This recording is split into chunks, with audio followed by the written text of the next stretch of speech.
என் வாழ்க்கை கதையை சொல்றேன், கேளுங்க. நானும் என் பொண்டாட்டி பிள்ளைங்க கூட சந்தோஷமா தான் வாழ்ந்துகிட்டு இருந்தேன். நானும் என் பொண்டாட்டி பிள்ளைங்களோட சந்தோஷமா தான் இருந்தேன். எப்பவுமே இன்பமான வாழ்க்கை, எல்லா விதங்களிலும் நிறைவான வாழ்க்கை தான் வாழ்ந்துகிட்டு இருந்தேன்.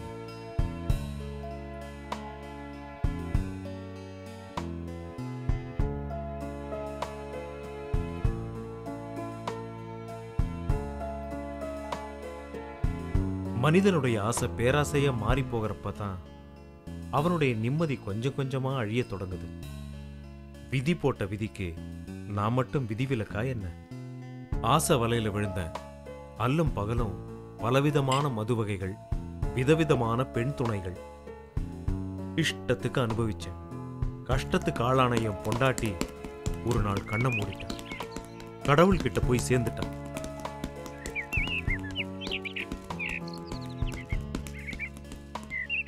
நான் என்னுடைய வெப்பாட்டியே கல்யாணம் பண்ணிக்கிட்டேன். அந்த நேரத்துல தான் உங்க அப்பா குடும்பத்தோட என் லாட்ஜுக்கு வந்து தங்கினாரு. அப்பதான்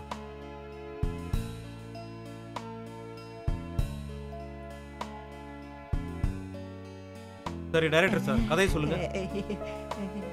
நட்ட நடு ராத்திரியில பொட்டல் காடு மாதிரி ஒரு லொகேஷன். ஜல் ஜல் ஜல் ஜல் ஜல் ஜல் ஜல்னு வெள்ளை புடவையோட தலைவிரி கோலத்தோட அப்படியே மெதுவா மெதுவா. டைரக்டர் தம்பி, அந்த பேய்க்கு ஏதாவது ஜோடி இருக்கா? ஏய், அதுக்குத்தான் நாங்க இருக்கோம்ல. ஏன் எங்களை பார்த்தா ஸ்டார் மாதிரி தெரியலையா? டைரக்டர் சார், என்னை ஹீரோவை போடுங்க சார். டேய் சுமாரா, நீங்க சொல்லுங்க தம்பி. இவரை வில்லனா போடுங்க. நட்ட நடு ராத்திரியில வெள்ளை புடவையோட தலைவிரி கோலமா மெதுவா பேய் நடந்து உள்ள பேய் பேய் பேய் பேய் பேய் பேய் கதையை கேட்ட இப்படி அலறாங்க.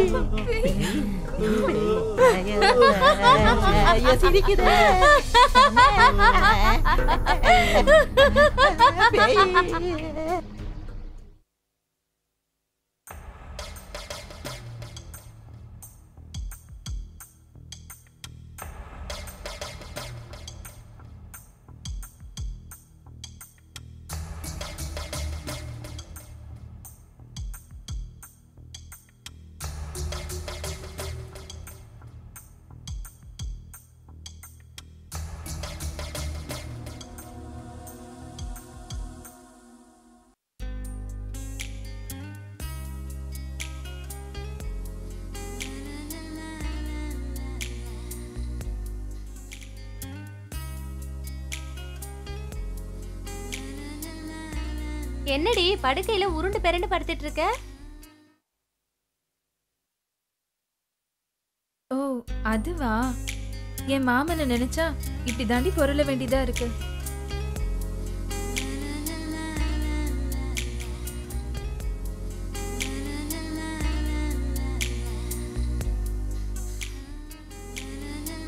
நினைப்புதான் பொழப்பை கெடுக்கும். பேசாம நீ தூங்கு.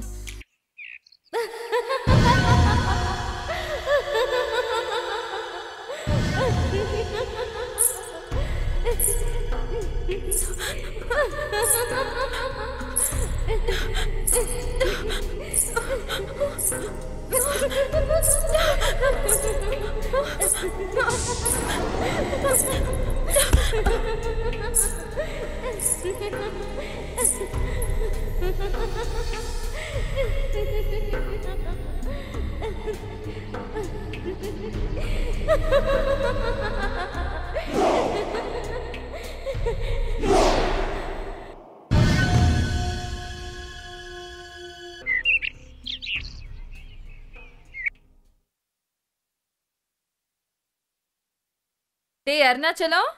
அம்மா சொல்லுங்கம்மா. அருணாச்சலம், சாப்பாடு ரெடியா? இப்போ ரெடி ஆகிட்டே இருக்குமா? சரி சீக்கிரம் ஆகட்டும். சரிங்கம்மா.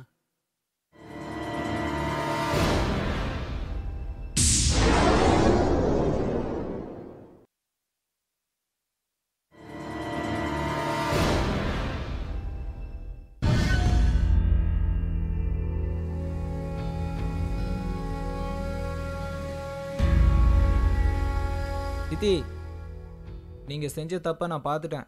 பார்க்க கூடாதத பார்த்துட்ட, பொத்திட்டு போடா. அதை நான் அப்பா கிட்ட சொல்ல போறேன்.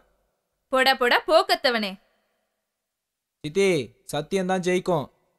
பொம்பளைங்களோட சாதுரியம் தாண்டா ஜெயிக்கும். பார்க்கலாமா? பாரு உன்னை என்ன பண்ண போறேன்னு பாரு. என்னங்க, என்ன காப்பாத்துங்க. என்னங்க, எங்க இருக்கீங்க நீங்க? என்னம்மா, என்னாச்சு? என்னங்க, மணி யாருங்க? என் மகன். நான் யாருங்க? அவனுக்கு சித்தி, அம்மா மாதிரி. உங்க மகன் மணி என் மேலயே கை வைக்கிற அளவுக்கு வளர்ந்துட்டான். என்ன நான் சொல்றது உண்மைங்க. அவன் கிட்ட தப்பா நடந்துக்க முயற்சி பண்ணான். பொண்ணு இந்த வீட்ல நான் இருக்கணும், இல்லனா அவ போய் இருக்கணும். போய் என்னடா அப்பா, போய்? அவ போய் சொல்றா. அவ பேச்ச வாயை நம்பாதீங்க. மூடுடா. அப்பா நான் வாயை சொல்றத மூடு. கேளுங்க. ஏய், கேளுங்க. நீ என்ன நடந்தது சொல்லு. இவன் என் மேல சொல்ற எல்லா அபாண்டத்தையும் கேளுங்க. சொல்லு, தைரியமா சொல்லு. அநியாயமா என் மேல பழிய போடுறான். கேட்டியாடா? கேட்டியா? அவ சித்தி இல்லடா, உனக்கு அம்மா மாதிரி. அசிங்கம் முடிச்சவன. அவ அழுது நான் ஒரு நாள் பார்த்ததில்ல. டேய் மணி, நீ என்ன பண்ணி இருப்பேன்னு எனக்கு மட்டும் தானே தெரியும். இல்லப்பா. என்னடா இல்ல? நான் சொல்றது கேளுங்கப்பா. என் கண்ணு முன்னால இருக்க கூடாது நீ. ஏய், உண்மையா தான்ப்பா வெட்டி சொல்றேன். கொன்னுருவேன். போடா வெளிய. வெளியில போடா. நீ உண்மையத்தான் சொல்றியா? இந்த பார், நீ சொல்றது உண்மையா இருந்தா அவன் அங்கேயே வெட்டி போட்டுரு. டேய் மணிவண்ணா, நீ எங்க போற, என்ன பண்றன்னு எனக்கு எதுவுமே தெரியல. ஒழுங்கா இல்ல என்னோட இன்னொரு முகத்தை நீ பார்க்க வேண்டியிருக்கும். ஞாபகம் வச்சுக்க. டேய் நீ போ.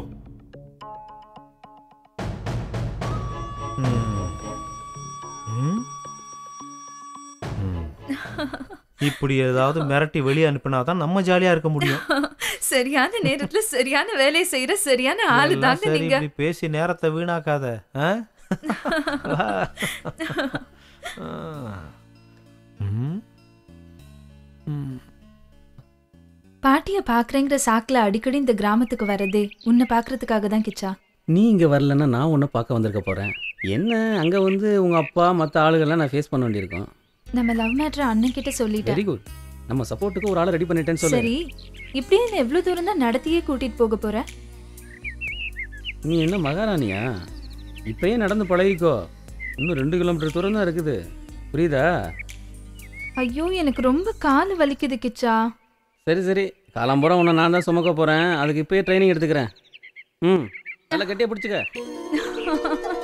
பாத்து கிச்சா, நான் கீழே விட்டுட்டு போறேன். மெதுவா வலிக்கிறாத.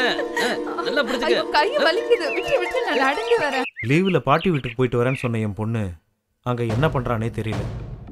எதுக்கும் ஒரு கண்ணு போய் பார்த்துட்டு வா. ஆ சரிங்க முதலாளி, நான் பார்த்துக்கிறேன். ம். மணிவனோட போக்கூட கொஞ்சம் சரியில்லாமல் தான் இருக்குது. சின்ன வயசுல பசங்கள்லாம் அப்படித்தான் இருப்பாங்க. நான் ஆடாத ஆட்டமா என்ன?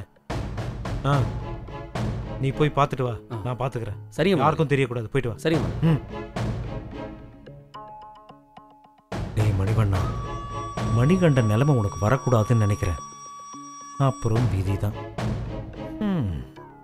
நீயும் சரியில்லைன்னா உன்னை என்ன வேணா பண்ணுவேன். உங்க அப்பனை பத்தி உனக்கு தெரியாது. என்னுடைய பாவத்துக்கெல்லாம் பிராயச்சித்தம் தேடிக்கிட்டு இருக்கேன்.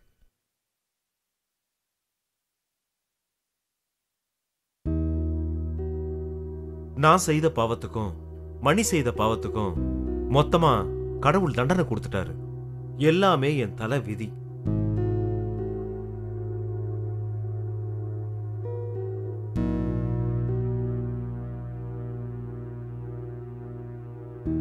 உன் தங்கச்சிக்கு எய்ட்ஸ் வர நானும் ஒரு காரணமாயிட்டேன்.